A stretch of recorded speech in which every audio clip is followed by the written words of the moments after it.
En todo amar y servir, en todo amar y servir.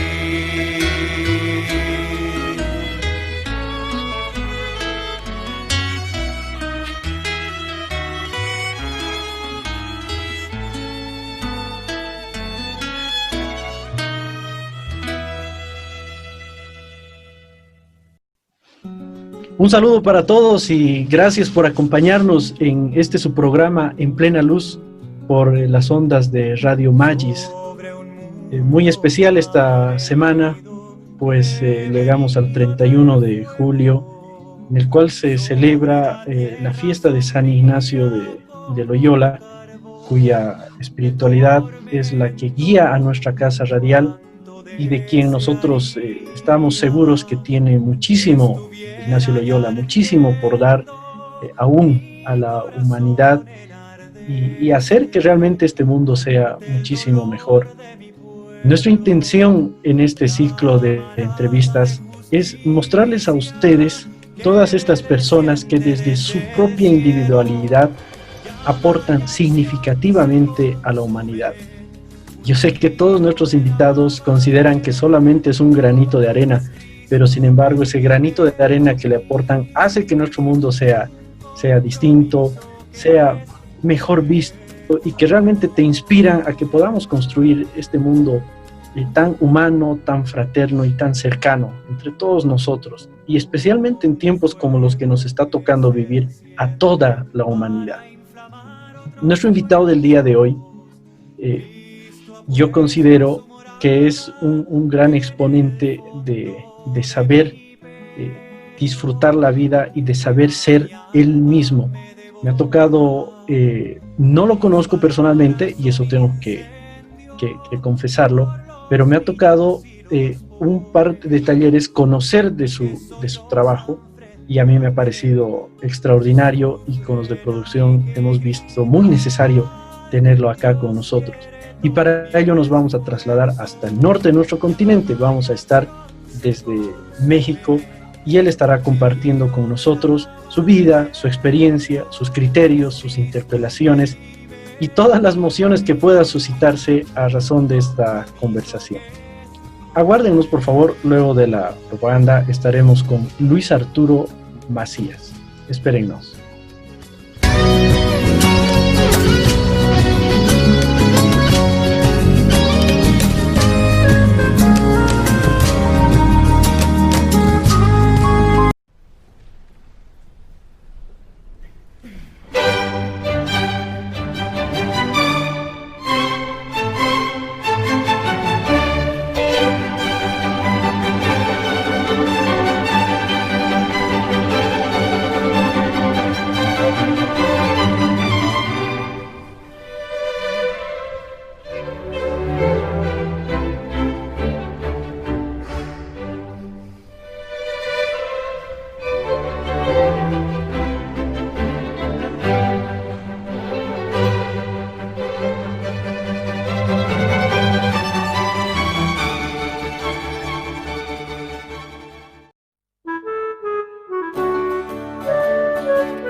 Por el amor, urgido por el derecho, encierro en mi corazón la miseria de esos cuerpos abandonados al frío.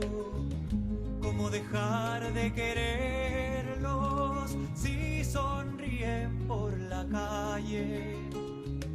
Como Cristo verdadero, si se inflama como hoguera, mi alma llama acción y fuego, llama y Gracias por permanecer con nosotros. Ya podemos ver, acá tenemos en la pantalla a Luis Arturo. Y bueno, pues Luis, muchísimas gracias por haber aceptado la invitación y que aprovechemos la tecnología para que Bolivia y México estemos como si estuviésemos acá lado a lado y estemos juntos. Así es, pues muy buenas tardes, Octavio, un gusto conocerte y pues aprovecho para saludar pues al pueblo boliviano y por supuesto a mis hermanos jesuitas que seguramente escucharán este programa. Absolutamente. Y bueno, pues un gusto que podamos tenerte acá con nosotros en esta conversación y ya no más, como dicen, y sin anestesia, tengo que plantearte la gran pregunta que planteamos en este programa, que siempre recalco, preguntar es fácil, y es más, esta pregunta es muy fácil de realizarla, pero la respuesta es la que nos da una mirada cabal de la persona y especialmente de todo lo que habita en la persona y lo que significa y lo que representa. ¿Quién es Luis Macías? Pues sí, es una pregunta bastante compleja, pero lo voy a responder de esta manera. Luis Macías es un ser humano que ha querido dejarse moldear por Dios para responder a la realidad que le ha tocado, las distintas realidades a las que me ha tocado afrontar y servir. Y bueno, ese es Luis de modo general, ¿no? Ya en lo particular, datos biográficos, pues este Luis tiene 45 años recién cumplidos. Nací en la ciudad de Guadalajara, Jalisco, más hacia el occidente de México. Pues mis padres, José Guadalupe y Irma Teresa Medina, ambos sencillos, porque mi padre era obrero y mi madre pues ama de casa. Y bueno, yo estudié toda mi formación básica, la hice en la escuela pública y yo me gradué de abogado en la Universidad de Guadalajara y pues es desde ahí, digamos que desde la Facultad de Derecho, donde salta la visión de Luis de ir más allá de ser solo abogado y de empezar a buscar caminos, hasta que se encuentra obviamente con la Compañía de Jesús y empieza a hacer un camino, primero como educador popular, porque yo empecé yendo a comunidades campesinas a formar en la educación a los adultos, y después ya me incorporé formalmente pues al proceso del prenoviciado en la Compañía de Jesús. Lo hice en el centro, el acrónimo es CEREAL, Centro de Reflexión y Acción Laboral, que defendía los derechos laborales de los trabajadores. Y de ahí inició mi camino. Obviamente hice, después de esta etapa, el noviciado en otra ciudad de Jalisco, en Ciudad Guzmán. Hago votos en el año 2000 y posteriormente pues nos vamos a estudiar la filosofía de nuevo a Guadalajara, ahí ya a la universidad que tiene la Compañía de Jesús, el ITESO, y de ahí pues me destinan al Centro PRO, Miguel Agustín PRO de Derechos Humanos a la Ciudad de México, y de ahí como que mi vida dio un giro de 180 grados más bien, porque me destinan a Roma. En mi vida me había imaginado yo terminar estudiando en Roma, y bueno, pues me voy a Roma, ¿no? Ahí hice la teología, el bachillerato teológico, y como que después uno le encuentra gusto a la ciudad de Roma, no solo por su belleza, sino porque el compartir con comunidades jesuitas tan amplias, con un horizonte tan internacional, tan rica en saber, vida y experiencia, pues le encuentras el gusto, pero también la calidad de los estudios.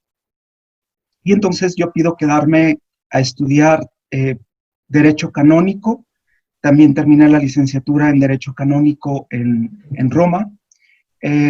Posteriormente termino, regreso a la Ciudad de México, llego más bien a la Universidad Iberoamericana como académico de la Facultad de Derecho, y ahí empezó como una etapa más bien de época académica de Luis, donde pues he estado en la Ibero en Torreón, perdón, después estuve en la Ibero Ciudad de México, y ahora estoy en un colegio en la Ciudad de León, más también al centro del país, en el Instituto Lux. Este colegio tiene 80 años sirviendo a lo que nosotros conocemos como la zona del Bajío, ¿no? Y bueno, en el Inter, entre la Ibero Torreón y la Ibero Ciudad de México, pues me voy a Cuba, también una experiencia maravillosa, encontrarse con grandes, sobre todo con Benjamín González Huerta, que fue mi instructor, y que claro, el pueblo cubano y la experiencia, pues te va moldeando el corazón y te va también enriqueciendo la espiritualidad propiamente, ¿no? Entonces, pues esa ha sido como la trayectoria de Luis.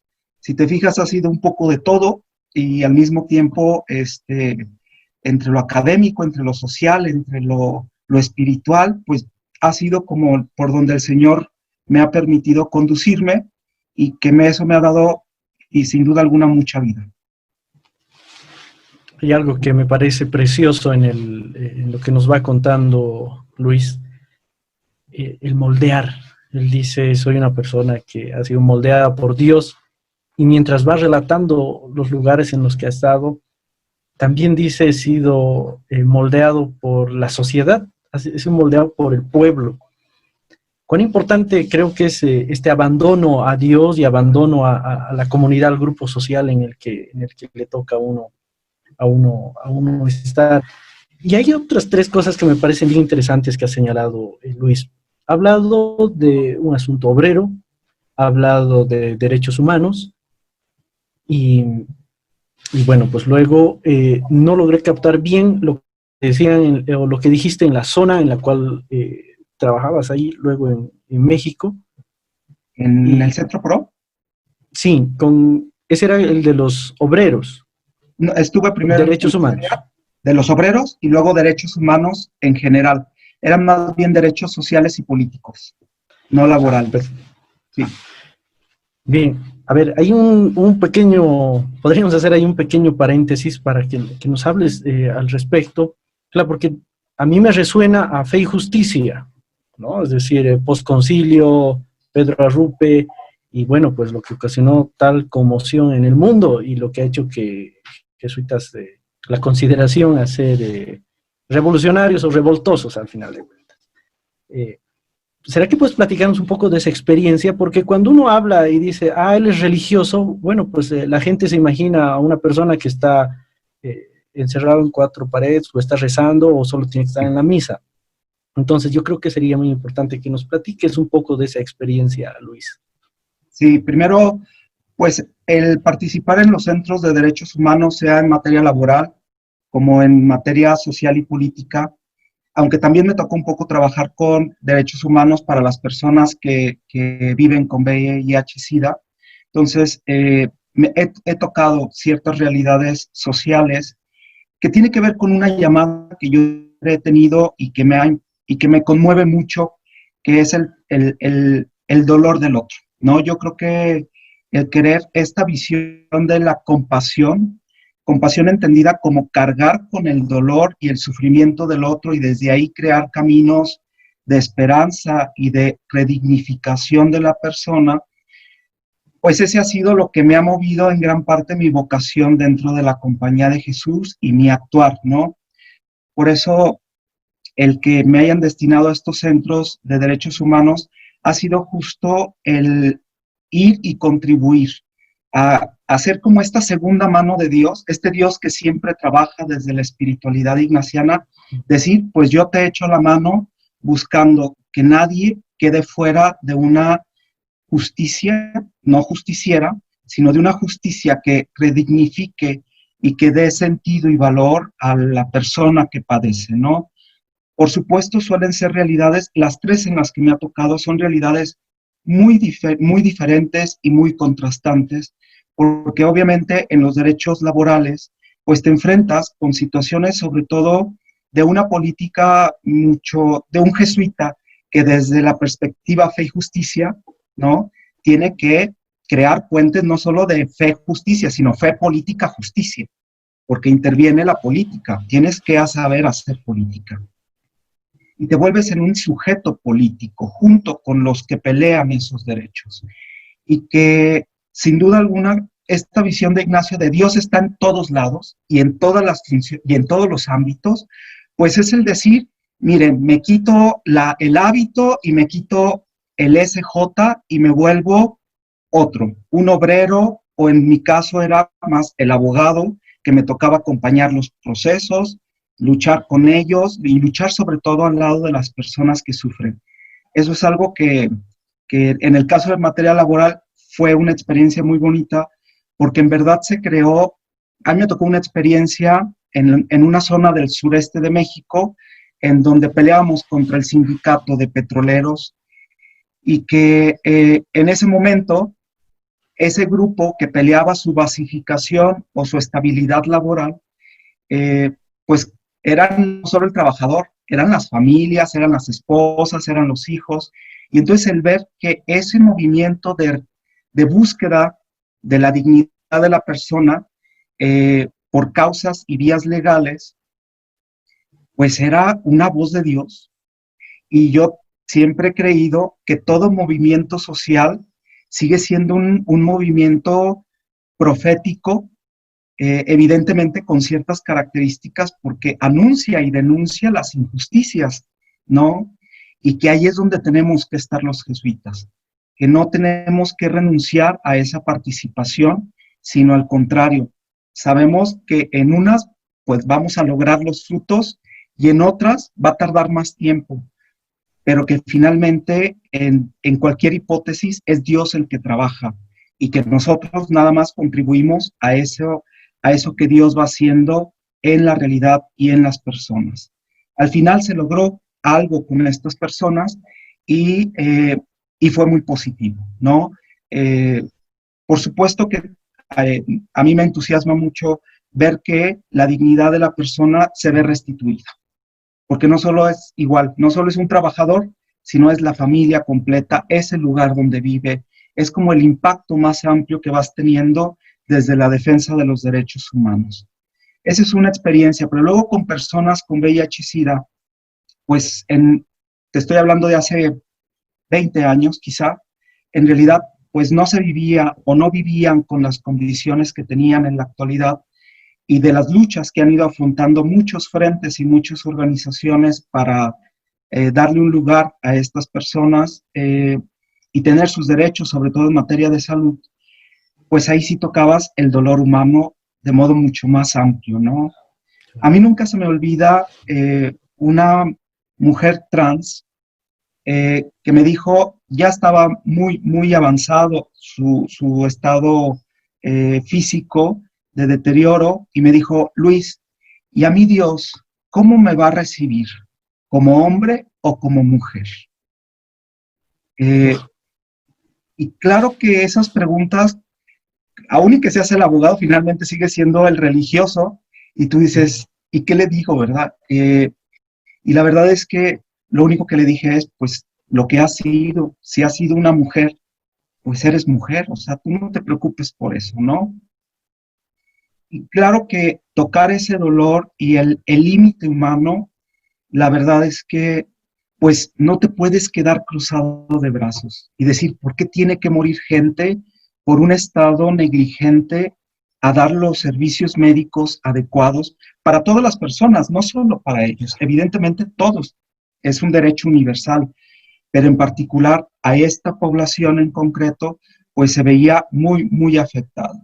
Pero también, afortunadamente, en esta búsqueda del respeto de la persona, pues se lograban crear estos lazos y estos vínculos de cercanía, familiaridad, amistad, que en verdad, lo que decía Pedro Arrupe, pues ser amigo de los pobres, pues es ser amigo de Dios, pues indudablemente ahí lo tocabas.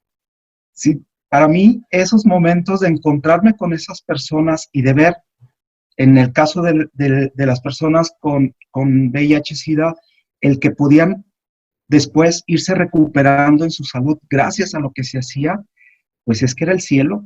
La verdad es que era construir el paraíso así. Yo sé que es la nada, pero es decir, pues en algo, Señor, en algo seguimos construyendo el reino, ¿no? Era como ir confirmando que la búsqueda de la justicia desde la mirada de Dios tenía un sentido muy arraigado, pero sí mucho de la mano de las personas. Y ya finalmente en el Centro Miguel Agustín Pro, con los derechos sociales y políticos, pues nuevamente me coloco sobre una plataforma en donde la justicia se vuelve una justicia política, negociada, interactuada con muchos actores y agentes políticos. Y sí, me tocó un momento muy concreto, sobre todo de una situación que hubo hace más de 15 años, 14 años aproximadamente, que fue el caso Atenco, donde la policía llega a reprimir a un movimiento social, a una población en el centro del país, y pues destruye casas, detiene gente. Bueno, aquello era una zona de guerra, ¿no? Literalmente. Y entonces a mí me toca participar ahí, y es ir y desde tomar testimonios a las personas y escuchar la historia y las narrativas y todo el terror que hubo en el momento, porque hubo gente que murió, y la represión brutal del gobierno, claro que deja un cierto trauma en las personas afectadas. Y fue ahí donde se empezó a dar todo un seguimiento a este asunto, con muchos altibajos y con muchas dificultades, porque obviamente el gobierno, en este caso, operó desde el gobierno federal, es decir, desde el presidente de la República y todos los niveles hasta llegar hasta el pueblo. Entonces era un asunto muy, muy politizado y con muchos riesgos. En este caso, ¿dónde pongo el acento? Pues en la dirigente era un matrimonio, era Ignacio y doña Trini, que a esta familia, pues en ese momento detienen a Ignacio y detienen a sus hijos. Su hija tiene que estar escondida porque la estaban persiguiendo, y había el riesgo de que detuvieran también a doña Trini. Entonces, fui a ayudar a doña Trini y a los dirigentes a darle seguridad todo el tiempo. Pero es ir platicando con estas personas sencillas, campesinas, tal cual, que peleaban por sus tierras.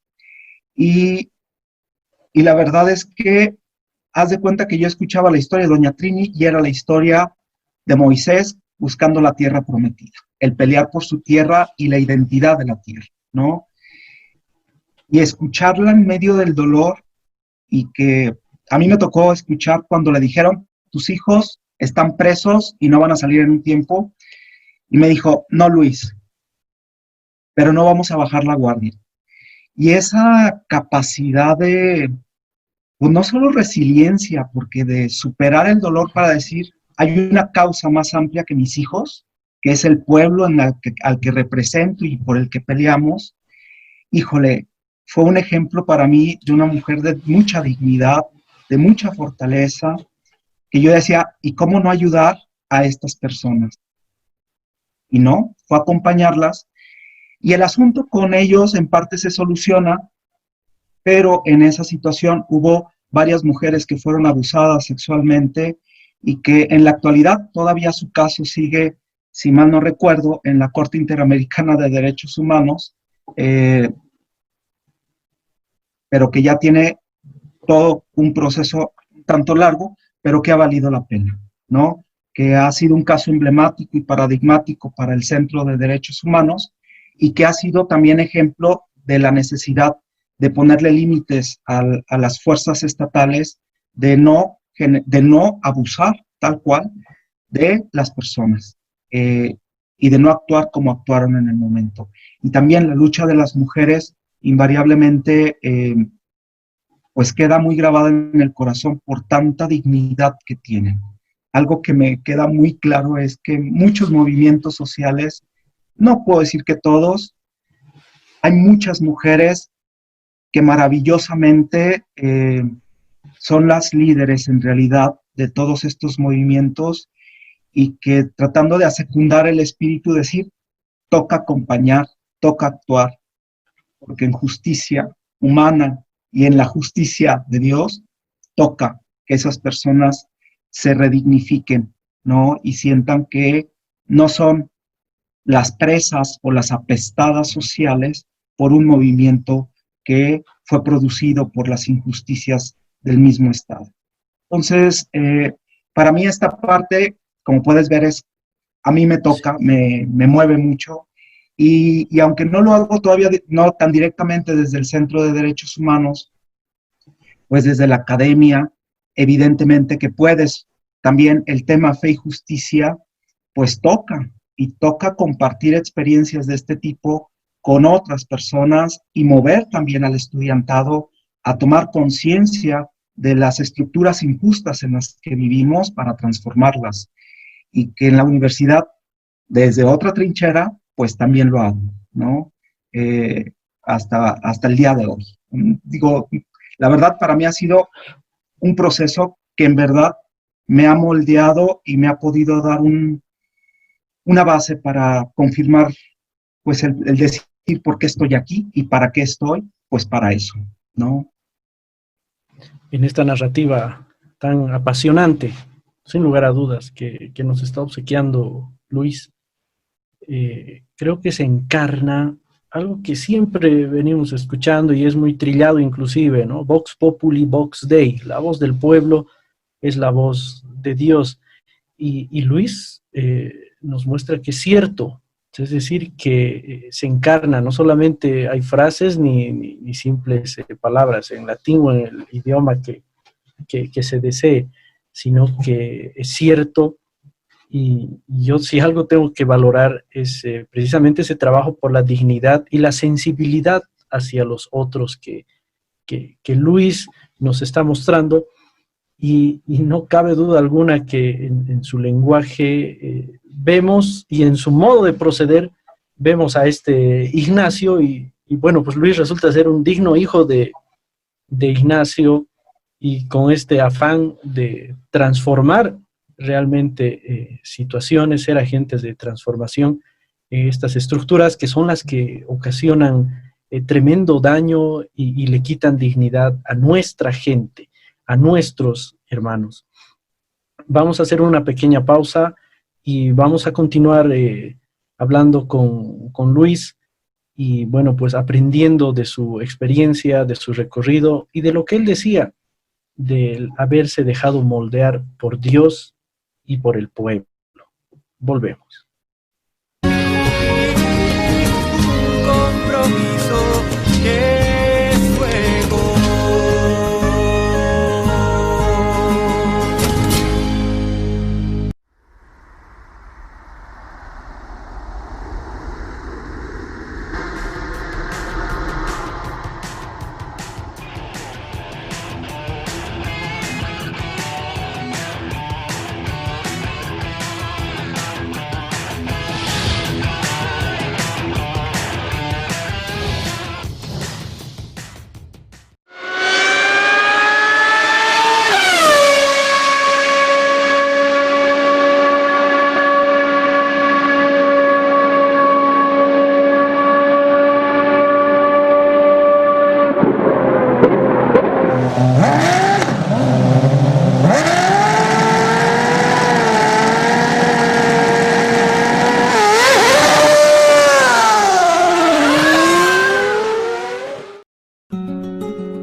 Gracias por permanecer con nosotros. Estamos con Luis Macías, jesuita, abogado, teólogo, luchador realmente un luchador incansable por lo que nos ha contado, por los derechos humanos. En realidad creo que un luchador por la dignidad humana. Si me permite Luis poner títulos, yo diría que Luis Macías es el defensor de la dignidad de los pueblos. Y qué tan lindo escuchar eso.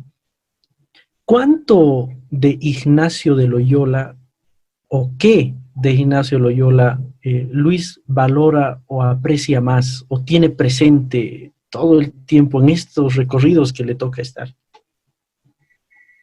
Yo creo que de Ignacio valoraría tres cosas. Este Ignacio peregrino, tengo una imagen muy grabada de cuando él iba a enseñar a este hospital, si mal no recuerdo, Santa Marta, todavía en España, de modo sencillo.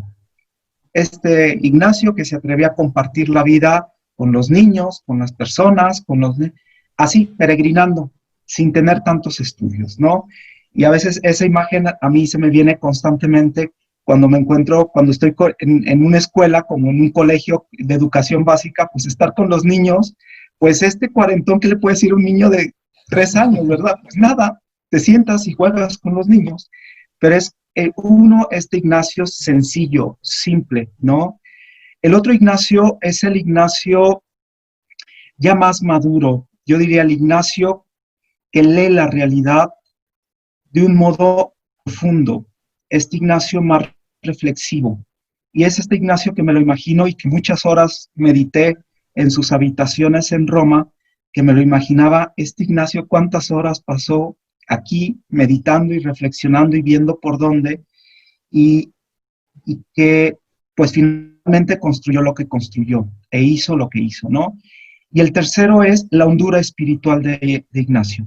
Me parece que no obstante su realismo y su capacidad de penetrar las situaciones sociales y culturales de su época, lo hacía desde esta mirada sumamente vinculada a un Dios que me gusta siempre, es un Dios de los pobres y es un Dios que se encarna en los pobres. Estas tres imágenes de la espiritualidad y la hondura, el realismo y la simplicidad, eso es lo que me apasiona de la figura de Ignacio y que creo que lo puedo descubrir en lo que yo he ido viviendo, aprendiendo también y conociendo de Ignacio. Porque Ignacio pues es una figura que siempre pues te puede llenar y te puede mostrar otros rostros, por supuesto, ¿no? Y creo que Luisa está dando una clave muy importante, ¿no? Es decir, Ignacio puede ser sujeto de valoración desde distintas perspectivas, se pueden ver distintos rostros de Ignacio, pero este que nos está mostrando Luis es creo que un rostro que no debe perderse de vista, es este cercano al sencillo y cercano al pobre, y me resuena Alberto Hurtado cuando Alberto Hurtado decía, el pobre es Cristo. Entonces, creo que es una de las grandes cosas que hoy día también nos está dejando Luis, de que sepamos mirar con esos ojos a los demás. Luis, ¿por qué crees que es tan difícil mirar a los pobres con los ojos que tú nos estás indicando? Es decir, con estos ojos de Ignacio, que por lo que nos cuentas tú sí has podido. Encuentras dónde puede estar un insumo que nos sirva para que miremos con esos ojos a los pobres y que no seamos simples donadores de limosnas o que cuando veamos un pobre digamos, bueno, ay, pobrecito, ¿no? Que Dios lo ayude y que lo dejemos ahí. ¿Cuáles son los criterios que tendríamos que tener en cuenta en la ejecución de nuestra vida? Mira, yo creo que la dificultad o las dificultades, porque yo diría es multifactorial, ¿por qué no queremos mirar a las personas empobrecidas? Primero tiene que ver con nuestra cultura, ¿no? De una cultura en donde nos han dicho que si no le echamos ganas, pues te vas a ir a la pobreza. Es decir, el pobre es pobre porque quiere, cuando eso pues es totalmente falso, ¿no? El segundo es porque hay una visión de que el pobre, al menos en México, se vuelve alguien peligroso. Es decir, hay una cierta discriminación hacia las personas empobrecidas, ¿cómo me voy a vincular con pobres si yo no estoy en ese estatus? Es como valor, me empobrece a mí también, ¿no? Y el tercer factor que yo creo que desafortunadamente no ha sido suficientemente encauzado tiene que ver, y que ha reforzado estas dos anteriores, es la visión religiosa, de que basta con que des una limosna para que estés tranquilo conscientemente, de que ya con eso la persona empobrecida solucionó todo. Cuando, mientras no busquemos esos lazos de cercanía con la gente y escuchar sus historias y acercarte a tocar la tierra que tocan y a comer hasta lo que comen en las condiciones que viven, no te va a acercar, no vas a encontrar ese contacto. Me gustaría comentarte que en las experiencias que nosotros tenemos con los estudiantes aquí en el colegio, una de ellos es llevarlas a una, le llamamos la experiencia rural, a comunidades campesinas donde viven varios días con las personas campesinas, comen con ellos, hacen lo del trabajo de la tierra, etc.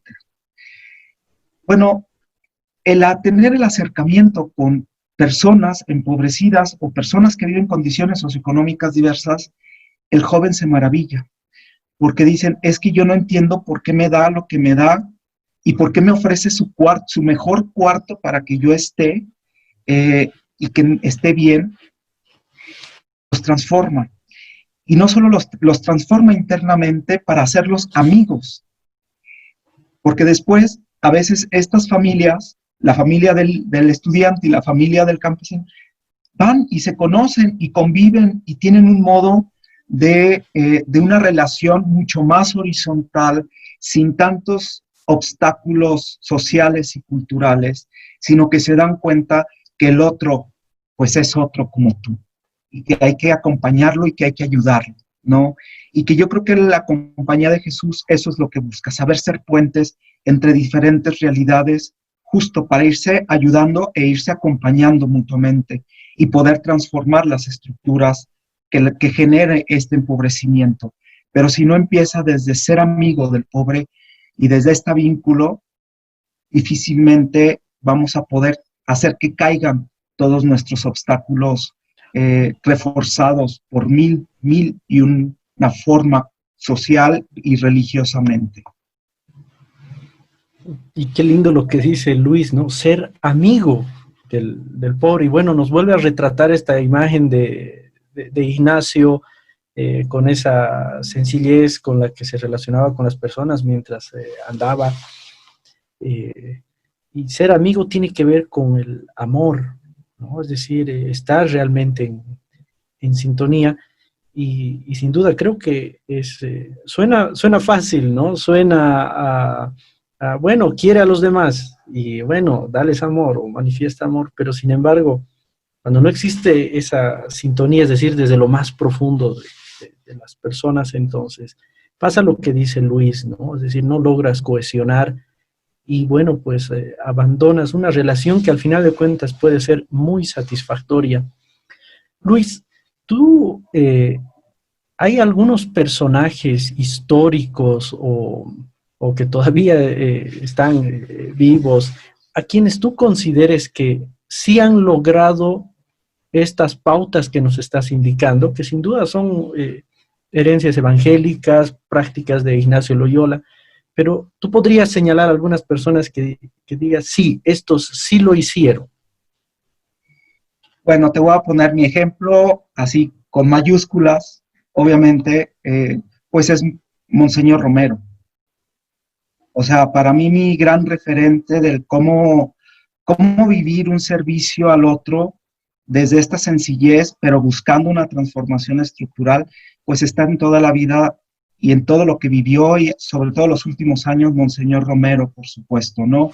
Y claro, tendría otros, un Samuel Ruiz en el caso de México, su entrega hacia el pueblo indígena y el cómo también fue acompañándolos tal cual como un padre, ¿no? Y que esos modelos pues me permiten a mí tener el deseo presente de querer hacer eso. No solo Ignacio, porque a veces también nos puede quedar ya un poco lejana la figura de Ignacio, pero evidentemente que a mí estos dos personajes me lo acercan de un modo maravilloso. Ahora, claro que los mártires de la UCA para mí son un referente en muchos sentidos, pero sobre todo en el intelectual, de decir, querer transformar la realidad no solamente es ir y aventarte un clavado buenista, sino tienes que trabajar y hacer un análisis profundo para también saber actuar en las realidades en las que quieres y poder estar con la gente, eso sí, de modo sencillo, como estos otros personajes, ¿no? Pero para mí serían esos. Yo tengo un compañero que tuve la fortuna una vez de visitar El Salvador, y él me decía, es que para ti haber ido a la tumba de Monseñor Romero y haber estado en la UCA, en El Salvador, fue como tu tierra santa, y le digo, pues para mí sí, o sea, porque para mí, pues siguen siendo estos referentes de una congregación general 32, que marcó un hito en la historia de la compañía, pero también de un Concilio Vaticano II, de una iglesia que necesita y quiere moverse, de una iglesia que quiere ir hacia otro lado mucho más evangélico. Hoy lo vemos pues desde el punto de vista del Papa Francisco, pero pues no es solo el Papa Francisco, sino que hay una historia y que atrás del Papa Francisco pues están todos estos hombres y por supuesto mujeres que también en la historia pues de los mártires de Centroamérica pues existen varias mujeres que también han entregado su vida al servicio por la fe y la justicia y que siguen siendo un referente de decir, es posible, es viable, no es sencillo, pero se puede hacer, ¿no? Ahora, un personaje viviente, alguien que me tocó conocer poco, pero en un congreso fue a Ivone Guevara, esta teóloga brasileña, pues que vive en la inserción, que es una mujer súper comprometida con los derechos de las mujeres y que eso no le quita su capacidad intelectual para producir y generar una reflexión desde esa teología, pues más desde el lugar de los pobres, ¿no? Desde esta amistad con los pobres. Y que pues siguen siendo para mí esos mis referentes y que me siguen entusiasmando, por supuesto Ignacio de Loyola, y habrá muchos otros jesuitas, también mexicanos, que te impactan, ¿no? Con su entrega, con su cariño hacia la misión. Pues tengo compañeros jesuitas en las Tarahumaras, en Chiapas, que han entregado su vida ahí al servicio de los más pobres y que para mí me siguen moviendo y me siguen diciendo que es posible construir el reino de Dios desde esos lugares y de la mano del pueblo, ¿no? Entonces, no el pueblo en abstracto, sino desde la realidad de las personas de esas localidades. Y que vale la pena, sobre todo eso, que vale la pena la apuesta, el arriesgue, el dedicarle tiempo, esfuerzo, el corazón, todo, sabiendo que a lo mejor el cambio de muchas de estas situaciones que vivimos sociales, pues es mínimo, pero que no es que busquemos solo un cambio radical, sino buscamos un cambio de profundidad en el corazón y de una interioridad más grande, ¿no? Que es a lo que nos invita el reino de Dios. Pero pues para mí serían como esos mis referentes principales, ¿no? Y cuán fuerte lo que dices, Luis, ¿no? Vale la pena. Y claro, y Luis nos plantea personajes icónicos en realidad, que claro, uno diría no son tan alejados, pero cuando miras dices realmente se han tenido que hacer, bueno, pues abandonarse o como Luis ya nos pasó al inicio, ¿no? Dejarse moldear por el pueblo y dejarse moldear por Dios para mostrarnos ese rostro de Dios en las personas. Cuando Luis hablaba de Monseñor Romero, claro, ahora es San Romero, podríamos tener también San Ignacio de Llacuría, San Samuel Ruiz, todos los santos, y me surge aquí una gran inquietud para conocer tu criterio, Luis.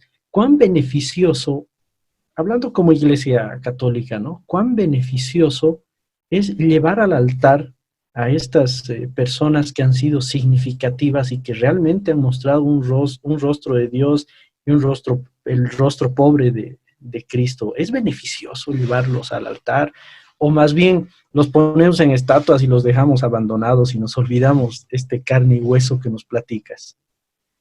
Mira, si lo vemos en términos de beneficio, al modo como en la iglesia se ha ido configurando el que se entiende por santidad, te puedo decir que llevar a Monseñor Romero para ponerlo en una estatua en el altar principal de su catedral o de cualquier altar no tiene ningún sentido, ¿no? Porque finalmente la gente lo asocia, esta santidad, como el santo que me cura o que me va a sacar de mis apuros, o el santo que, pues no, queda de una forma muy individual, queda de una forma que no era lo que estos personajes, en caso de Monseñor Romero, querían en realidad, ¿no? Entonces, si se ve la santidad desde esta mirada solo milagrera, yo digo, pues no hay ninguno. Si lo vemos y entendemos la santidad como un modelo, y de un modelo de seguir a Jesús y de entregar la vida al grado del martirio, al servicio del pueblo, pues yo creo que tiene un sentido diferente. Y yo diría, claro, porque vale, porque con la figura de Romero, pues recolocamos a muchos hombres y mujeres que han entregado su vida al servicio de los pobres y que a muchos pues lo han llevado hasta el grado del martirio. No dice, si lo vemos desde el modelo que quiere representar Monseñor Romero, yo creo que sí valdría la pena porque nos sigue cuestionando como iglesia, nos sigue cuestionando nuestro estatus fosilizado muchas veces y nuestro no querer descentrarnos de nuestras comodidades para no conflictuarnos, punto, ¿no? En cambio, si lo miramos como, pues, me confrontas, me mueves, me llevas, me dejas que no se me olvide que el lugar de Dios es el lugar de los pobres, que Jesús se encarna en un pobre y que tenemos que mirarlos a ellos para seguir al Evangelio. Y que si Monseñor Romero sigue siendo esa imagen que nos dice, hey, volteen a ver las injusticias y volteen a ver al pueblo empobrecido. A mí, si tú me dices, ¿qué representa? Pues representa eso. Ahora, representa ese modelo, ¿no? Y claro, toda una teología que hay detrás y que me parece que también muchos hombres y mujeres le han entrado a la reflexión más seria, sobre todo a la teología de la liberación, de decir, pues también ese modo de mirar a Dios desde un lugar particular y desde un contexto específico es válido dentro de la iglesia. Entonces, Monseñor Romero no solo representa una santidad milagrera, sino un modelo de compromiso cristiano hasta el grado del martirio, junto con una reflexión teológica que se ha hecho en América Latina y que también me parece que ahí en los estudios también hay un grado de martirio y del tratar de plasmar desde dónde mirar a Dios también vale la pena, ¿no? Y totalmente cierto, totalmente profundo. Y bueno, Luis es un jesuita cabal y su modo de hablar y de referirse y de calificar tiene que ver con un lenguaje ignaciano bien enraizado en él, porque nos habla de ser para los demás, nos habla de ser contemplativos en la acción eh, y realmente ser agentes de cambio. Y bueno, pues nos está mostrando estas enseñanzas que no son solo teóricas, ¿no? Es decir, la teoría puede estar muy bien orientada, pero si no hay una categoría práctica, entonces no se complementa esta riqueza tan grande de ser realmente un ser humano y estar al servicio de los demás. En esta semana, Luis, hemos estado con nuestros entrevistados jugando un poco a la osadía, y te planteo ahora la pregunta, y digo osadía porque a veces es difícil manejar ciertos rostros y ciertas imágenes a criterios muy subjetivos. Pero bueno, si Ignacio de Loyola estuviese hoy, aquí, ahora, ¿cómo te lo imaginas? ¿Qué estaría haciendo? ¿Qué imagen tienes de Ignacio de Loyola ahora? En plena pandemia y todo, ¿no? Yo creo que, en primer lugar, un Ignacio que se arremanga la camisa para irse a las trincheras de cualquier sufrimiento humano y trabajar y sumarse a otros movimientos y a otras iniciativas que permitan justo construir el reino de Dios. Esto de los ejercicios de un Dios que trabaja, yo así me he imaginado a Ignacio, y también contemplativamente en Roma, yo me lo imaginaba, porque yo una vez hice un recorrido por donde andaba Ignacio, las calles que quizá pudo pisar, y pues era un Ignacio que iba trabajando, que salía de una casa para entrevistar o confesar a alguien, a la otra, y en ese iba rezando, y al otro iba para invitarla a tal iniciativa que se sumara, yo me imagino un Ignacio así, activo. Lo que menos me imagino es un Ignacio temeroso, ¿no? Sino un Ignacio movido, buscando qué hacer, claro, y escuchando al Espíritu.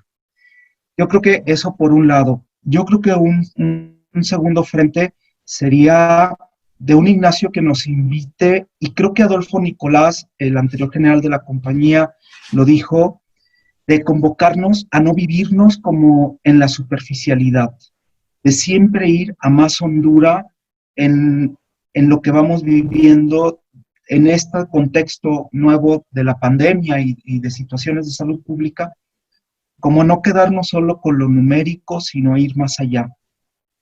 Sobre todo para no entumecernos, ¿no? Y no caer a este miedo que es paralizante. Entonces, también me imagino un Ignacio Ignacio con sus cartas de vayan a más Honduras, hagan oración, pero hagan oración en la acción, o sea, vayan y hagan. Y así como él, mientras iba de una cosa a la otra, pues estar orando y estar viendo qué tocaba hacer, ¿no? Yo me lo imagino así. Me lo imagino también un Ignacio feliz con el Papa Francisco. O sea, un Ignacio que podía estar muy en sintonía en la actualidad con el Papa Francisco. Es decir, vivir una eclesiología y un sentir con la iglesia, lo dirá San Ignacio en los ejercicios, desde un punto de vista gozoso. Y secundar, obviamente, al Papa, ¿no? Entonces, también me lo imagino feliz de decir, es que qué gran oportunidad tienen de poder hacer como iglesia y ser iglesia con este Papa, ¿no? Entonces, también me lo imagino. Parece que a veces se nos olvida que Ignacio seguramente también sonrió en algún momento y también festejó en algún momento. Y yo me gusta imaginármelo así, sonriente y decir, vale la pena este momento histórico. No solo por la pandemia, sino también por el momento eclesial al que estamos invitados y que nos llama el Papa Francisco, ¿no? Entonces, en resumen, me imagino un Ignacio que convoca a sumarnos, a invitar a muchos otros. ¿A qué? A seguir primero a Jesús y a comprometernos con la realidad desde el ser iglesia. Yo creo que yo me imagino a este Ignacio así, pero un Ignacio no que convoca a las milicias, sino un Ignacio que convoca alegremente a decir, toca vivir así esta realidad, sin desánimo y sin desesperanza.